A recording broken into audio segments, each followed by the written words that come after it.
Graças a paz a você que está vendo esse vídeo e que tem a curiosidade de saber sobre a ressurreição do homem que foi lançado na sepultura do profeta Eliseu e que ressuscitou ao tocar os ossos do profeta. Não tenho a menor pretensão de esgotar ou esclarecer plenamente o assunto, pois se trata de um acontecimento paranormal, totalmente à parte do natural, especialmente fenomenológico, ontológico, teleológico e teológico, que requer um discernimento imenso sobre o fato e em relação à época que aconteceu e a sua repercussão na história humana e espiritual. Por isso, pretendo apenas ajudar na reflexão e no significado daquele milagre para a nossa vida, a vida do povo de Deus e da igreja, e do que pode representar escatologicamente, deixando você que lendo, meditando e estudando a palavra sob a luz do Espírito Santo, chegará a descobrir o que essa passagem pode significar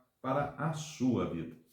Bem, o texto que instrui esse episódio se encontra em 2 Reis, capítulo 13, versos 20 a 23, e na versão NVI está assim: Então Eliseu morreu e foi sepultado. Ora, as tropas moabitas costumavam entrar no país em todas as primaveras. Certa vez, enquanto alguns israelitas sepultavam um homem, viram de repente uma dessas tropas. Então jogaram o corpo do homem no túmulo de Eliseu e fugiram. Assim que o cadáver encostou nos ossos de Eliseu, o homem voltou à vida e se levantou. Hazael, rei da Síria, oprimiu Israel durante todo o reinado de Jeoacás, mas o Senhor foi bondoso para com eles. Teve compaixão e mostrou-se com preocupação por eles, por causa da sua aliança com Abraão, Isaque e Jacó. Até hoje ele não dispôs a destruí-los ou eliminá-los de sua presença. Bom, para seguir a nossa reflexão, vamos dividir os tópicos em alguns pontos de estudo, né? Primeiro tópico é sobre a morte. Inicialmente, precisamos saber um pouco mais de Eliseu, esse profeta que foi sepultado, mas antes vamos ver como era um ritual de sepultamento e as tradições e pensamento religioso daquela época.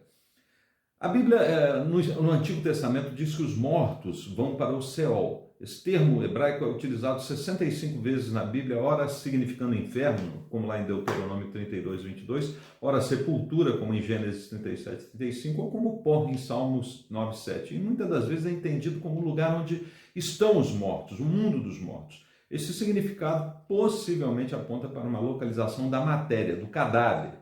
Porém, ao mesmo tempo, parece remeter para um lugar oculto, onde as almas desses mortos possam estar. O termo não traz qualquer definição exata ou tenta explicar aonde estão o espírito do homem após a morte, pois apenas parece dizer que o corpo se desintegra num lugar físico e que o espírito vai para outro lugar, mas não diz exatamente onde. Nesse passo, os hebreus mantinham certas tradições, como não cremar o corpo do morto, mas de lavá-lo, obedecendo à previsão de Eclesiastes 3:20, que diz: todos vão para o mesmo lugar, vieram todos do pó e ao pó todos retornarão. Os judeus dizem: assim como veio, assim irá. Ou seja, como uma criança que é lavada ao nascer, é lavado o homem ao morrer. E depois deve-se vesti-lo com vestes brancas ou ataduras e deitá-lo em uma sepultura que poderia ser uma cova cavada no subsolo, com uma gaveta, uma caverna ou um sepulcro construído. Mas a palavra hebraica que encontramos no texto de Reis, nesse aqui, não é Seol, e sim Kabar, que significa simplesmente túmulo, sepultura ou tumba.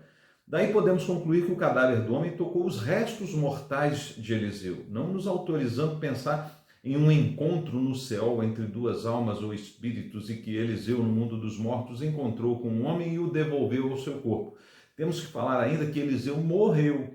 E a palavra hebraica que encontramos no verso 20 para afirmar isso é moot.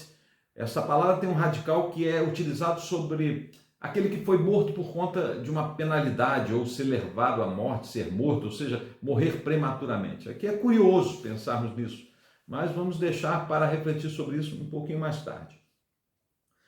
Temos que destacar que essa passagem foi utilizada e mal utilizada para justificar, por exemplo, a venda de objetos, relíquias, que poderiam transferir algum poder e também para afirmar que alguém já falecido pode intervir na vida ou história através de aparições e operações de milagres, coisas sem qualquer previsão bíblica, salvo a deturpação provocada por uma hermenêutica e uma exegese herética.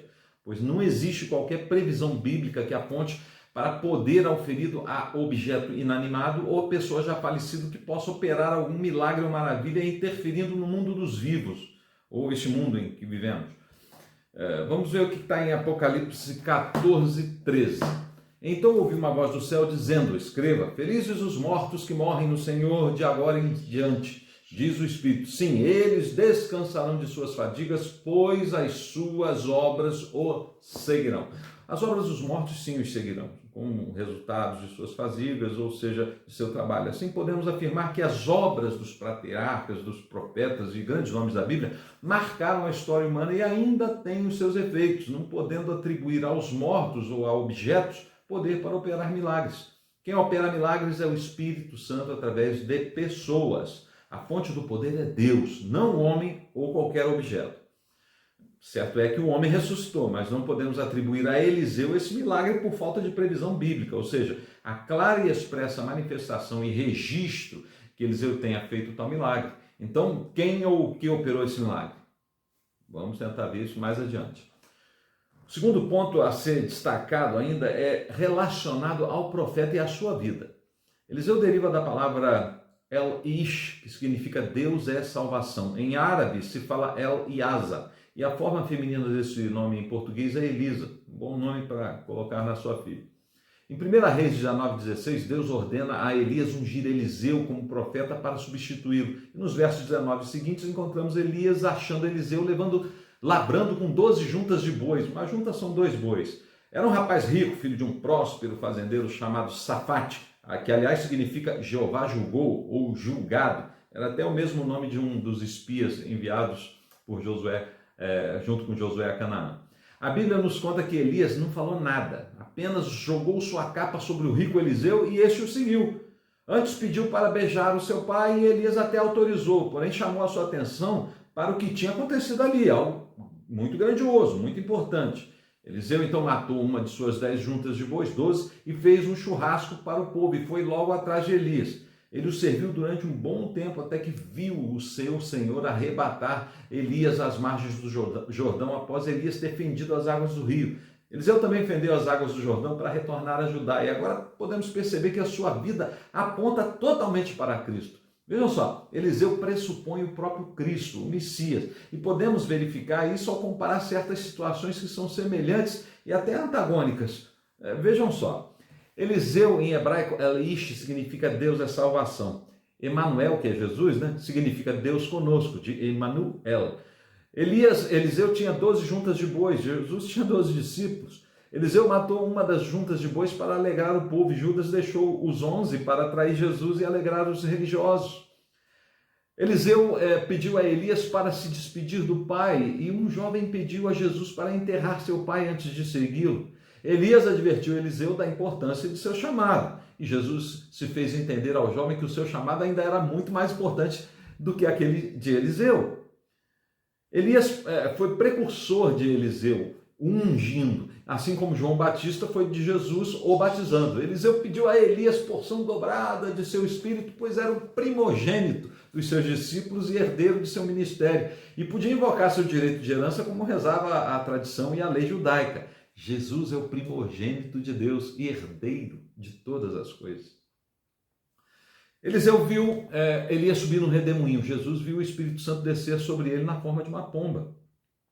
Eliseu amaldiçoou os rapazes que zombaram dele, assim como Jesus amaldiçoou a figueira que não dava frutos e, consequentemente, aqueles que não dão os frutos do Espírito Santo.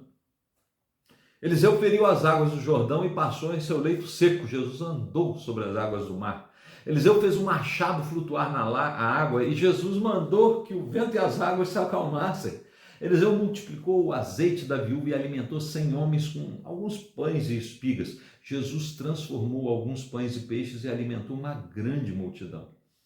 Eliseu curou o capitão sírio Naamã e Jesus o servo do centurião romano. Eliseu adivinhou os planos dos inimigos de Israel e Jesus diversas vezes adivinhou os pensamentos, os planos dos escribas e fariseus que pretendiam matá-lo. Eliseu previu a fome sobre Samaria e a posterior abundância, inclusive a morte do sacerdote incrédulo. Jesus previu a queda de Jerusalém, inclusive dizendo que não ficaria pedra sobre pedra do grande templo. Isso aconteceu no ano 70. Eliseu ressuscitou o filho da mulher de Sarepta e Jesus curou doenças e ressuscitou muitos mortos, inclusive Lázaro. Eliseu adoeceu e morreu próximo dos 90 anos e após ser visitado pelo rei Jeoás. E Jesus foi morto um pouco mais de um terço do tempo de Eliseu após comparecer diante dos signatários do imperador. Ambos foram levados à sepultura, ao Cabar. Quem viu a Eliseu viu seus ossos, mas quem foi ver Jesus já viu que ele não estava mais lá.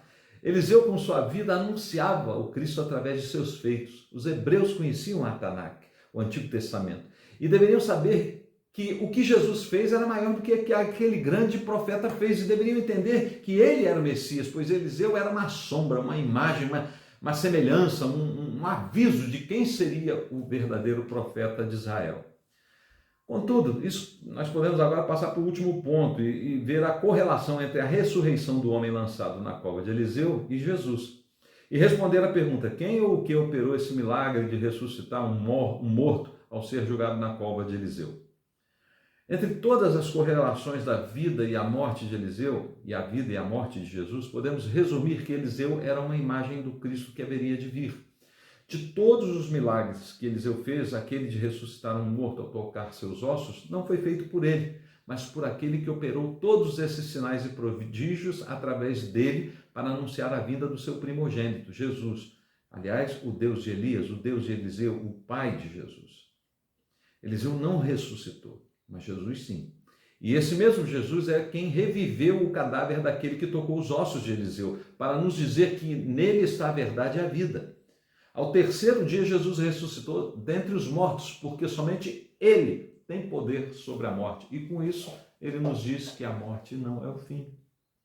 O poder de Jesus é muito superior ao de Eliseu, pois o menino que ele ressuscitou e o homem que tocou seus ossos tornaram a morrer. Enquanto Jesus está vivo, vivo na carne, na matéria, glorificado, incorruptível, indestrutível, eterno e vivo também no Espírito Santo, e nos promete conceder vida eterna à sua semelhança, bastando crer em seu nome, segui-lo e pela fé já vislumbrarmos a vitória sobre a morte.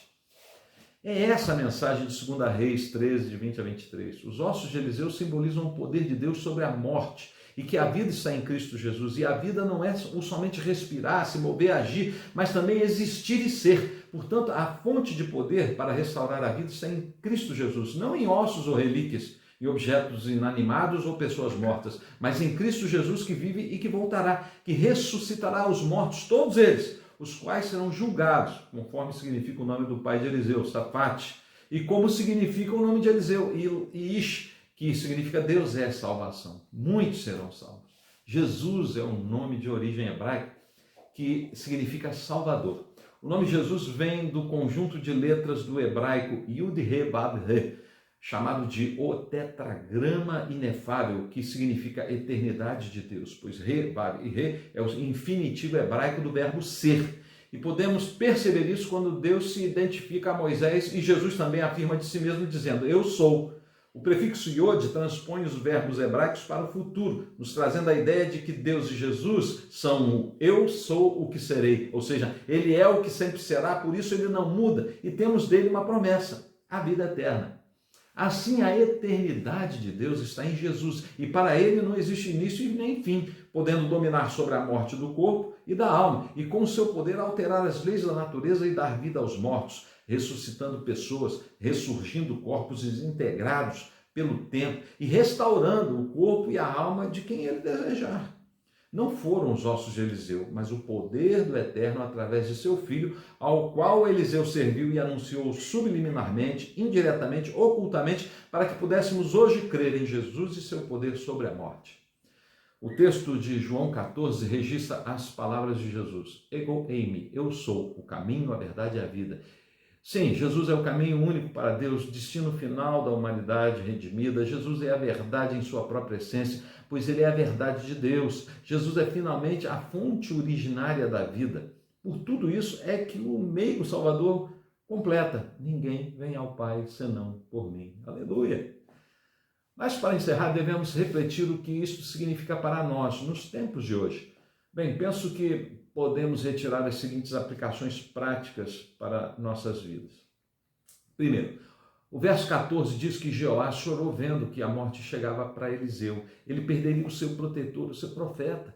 Isso nos ensina que alguém muito querido está sendo tragado pela morte. Posso crer que em Cristo existe vida e se este partirá com Cristo, certamente nos veremos em breve e tanto ele como eu seremos ressuscitados, glorificados e salvos para uma eternidade na presença de Deus. Se eu já perdi alguém e devo me voltar aos afazeres da vida, como aqueles homens que iriam enterrar aquele homem que estava morto, que foi colocado na cova de Eliseu e que tiveram que sair dali por conta dos moabitas, posso afirmar que, ainda que aquele ente querido esteja morto, reviverá, se porventura teve contato com a palavra de Deus e aceitou Jesus como seu Senhor e Salvador. Terceiro, eu devo crer que toda a história da humanidade, sobretudo aquilo que está escrito na Bíblia, aponta para Cristo. E tenho que ter a esperança e a fé de que aquele que subiu aos céus irá voltar envolto em uma nuvem com poder e grande glória, como está escrito em Lucas 21, 27. Quarto, por fim, creio que podemos também ter uma certeza de que o nosso trabalho não é vão no Senhor. Em Apocalipse 14, 13, já vimos que nossas obras nos seguirão.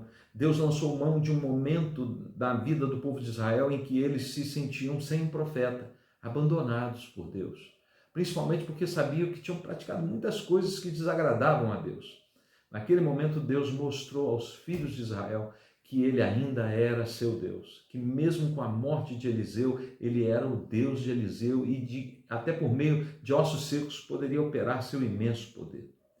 A mensagem que aquele tempo para os homens que foram sepultados ali, em Israel, era para que Israel se voltasse para Deus, que o buscasse e encontraria a vida. Essa é a mensagem que vislumbra para mim e para você, que podemos nos dar a certeza de que se tudo estiver ruim, parecer perdido, se a destruição assola a minha vida, minha família, minha igreja, meu país, se a morte me ronda ou a amigos e familiares, eu posso recorrer ao Deus de Eliseu, o meu Deus, e que ele tem a eternidade de Deus no nome do seu Filho. E ele é a minha salvação, aquele que é Deus conosco. Podemos então enfrentar todas essas coisas porque posso todas as coisas naquele que me fortalece. Mesmo que, como os hebreus no Reino do Norte, a gente pense que estamos abandonados, à mercê dos inimigos, ele, Deus, Jesus, ainda está conosco. E o que fez no passado, ele pode também fazer nos dias de hoje, porque ele é eterno.